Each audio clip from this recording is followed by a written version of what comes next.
कहानियों ने एक बार फिर कही है कि मनोज तैयारी कर, हम आपके साथ हैं।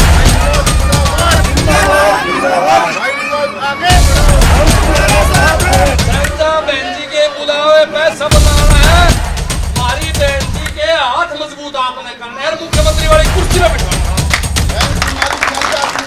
लोग पूछ रहे थे मनोज राठी कहाँ हैं। आम आदमी पार्टी में तो बहुत बोला करते हैं, कांग्रेस में जाने के बाद में कहाँ चले गए। तो भाई मनोज राठी आजकल ढाणियों में घुसे हुए हैं। अरे जेजेपी के नेता उस समय क्या क्या करते हुए किसानों का लठ मरवाया करते, और आज वो यहाँ आके कहें कि हमारे को मौका दो और हम तरह भला करांगे। अरे बैरी का हाट है, 4.5 साल में धोती पाड़ दी थी के, 4.5 साल में तेरा आपका डिप्टी सीएम था, तो क्या करे भाई, किसी का चोट लगवाया, किसी की बदली करवाई बिना पीछे लिए, बदली के पीछे ले गए। बैरी का डागा भरा है नहीं।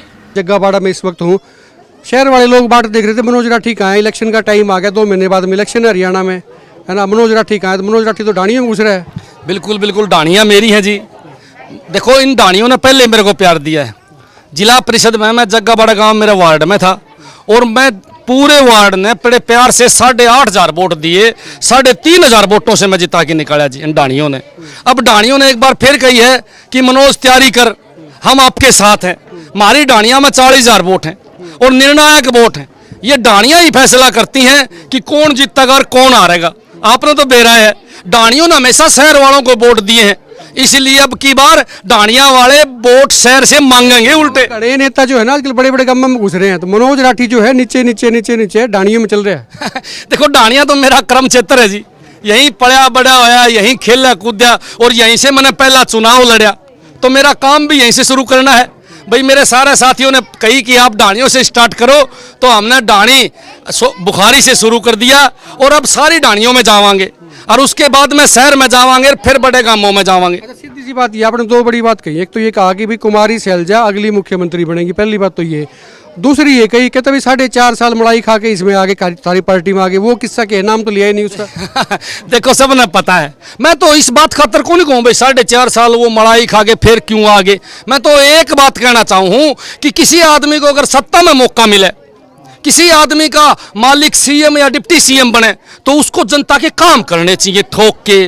जो भ्रष्ट अधिकारी उनका इलाज करना चाहिए। जब आपके पास पावर थी और आप किसी अधिकारी का इलाज नहीं कर सके, आप किसी का काम नहीं कर सके, तो फिर एमएलए बनने के बाद आप क्या करोगे? ये तो जनता सवाल पूछा है ना जी। इसीलिए मैं कहूँ कि देखो, तो आपकी पार्टी में हो गया, मामला ठीक हो गया। नहीं, मामले की बात नहीं है, पार्टी का और वो कोई मैटर नहीं, सारे हम एक ही हैं वैसे तो। लेकिन देखो, एक बात तो सवाल जवाब तो करना ही पड़ेगा। ये मैं अगर कल न कांग्रेस में हूँ, 5 साल में कांग्रेस में रहा, हमने मलाई खाई, और फिर मैं दूसरी में चला जाऊँ, और वहां जाके फिर मैं गुन्ना जी मैं चौधरी हूँ, तो लोग तो पूछेंगे ना भाई 4 साल में तने के धोती पाड़ी दिखा दे। या तो विपक्ष में नारे लगाओ, या फिर सत्ता में हो तो सत्ता पक्ष के लिए जनता के काम करो। कोई एक आदमी तो हमने मिला नहीं, कोई नू कहते भाई काम कराए हमने तो। मैं तो एक बात कहना चाहूँगा, कांग्रेस पार्टी सबसे पहले तो उस आदमी को टिकट दे जो उनके नॉर्म पूरे करें। भाई जिन्हें लट भी खा रखे हो, जेल में भी जा रहे हो, जिन्हें संघर्ष भी कर रखे हो, मुकदमे भी दर्ज करवा रखे हो, तो उसका हक बनता है जी। दूसरी बड़ी बात है, जो कांग्रेस पार्टी का निष्ठावान कार्यकर्ता हो, और जो ये ना सोचता हो कि भाई मैंने तो मार खाना है, जो ईमानदारी से काम करे और अधिकारियों को दबा के रखे और अधिकारियों से काम ले भाई साहब ठोक के। क्योंकि अधिकारी सिर पर चढ़ रहे हैं आजकल, खुलेआम भ्रष्टाचार करने लग रहे हैं। आपके हंसी में देख लो चाहे कहीं देख लो। मैं तो बार बार सीएम से पूछता रहा, कोई एक थाना मैंने ऐसा बता दो जहाँ पैसे ना चलता हूँ, कोई एक तहसील मैंने ऐसी बता दो जहाँ पीछे बगैर काम होते हो।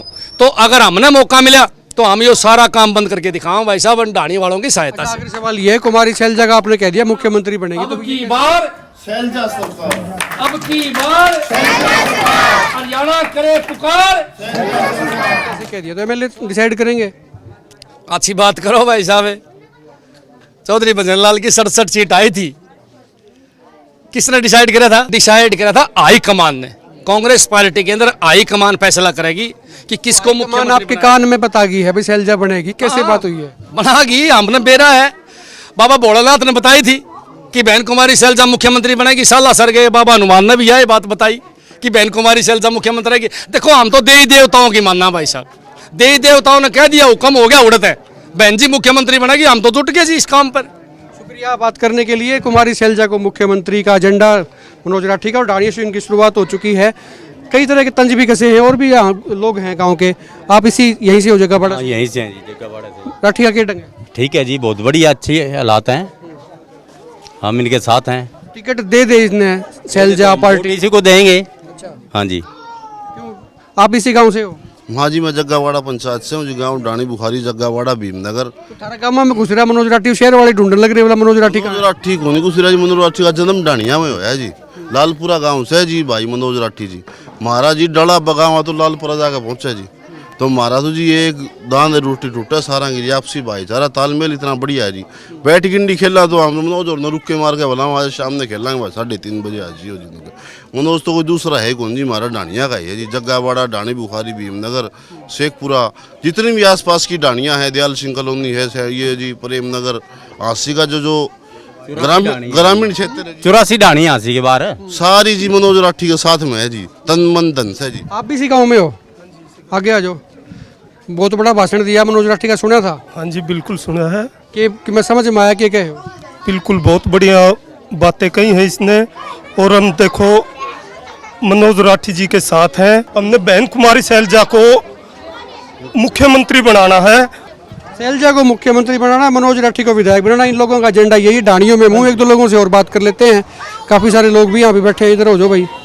सुथरे काम करो उसे देंगे, और अच्छे काम करेगा उसे के साथ। अच्छे काम करेगा उसने वोट देंगे।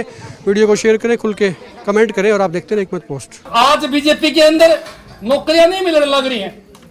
नौकरी के नाम पर ये जो लोग हैं लूट खसोट करने लग रहे हैं, पेपर आउट होने लग रहे हैं। एक बात बताओ भाई, बिना मंत्रियों की सिफारिश बिना को पेपर आउट होगा कि बताओ? कुछ ना कुछ तो मंत्रियों का रोल है, नेताओं का रोल है, इसलिए खुलेआम पेपर आउट हुए। मैं तो बार बार एक बात कहूं कि इस सरकार ने 10 साल में 70,000 से करीब नौकरी लगाई है और 20-30 हजार तो हटा भी दिए, तो लगाई नहीं। इसका मतलब तो सारी की सारी भर्तियां कोर्ट में पड़ी है, क्योंकि गलत नियम बनावे और गलत नियम बनाने के बाद लोग कोर्ट में जाओ और वो भर्ती चैलेंज हो जाए। इनका भर्ती करने वाला अधिकारी पकड़ा गया, कितनी बड़ी और शर्म की बात है कि उसका दफ्तर में करोड़ों रुपए पाए। बहन जी जिस दिन मुख्यमंत्री बनेगी ये सारा सिस्टम बंद कर देगी और 5 साल में 5 लाख नौकरी देगी, इस बात की गारंटी बहन जी देने लगी।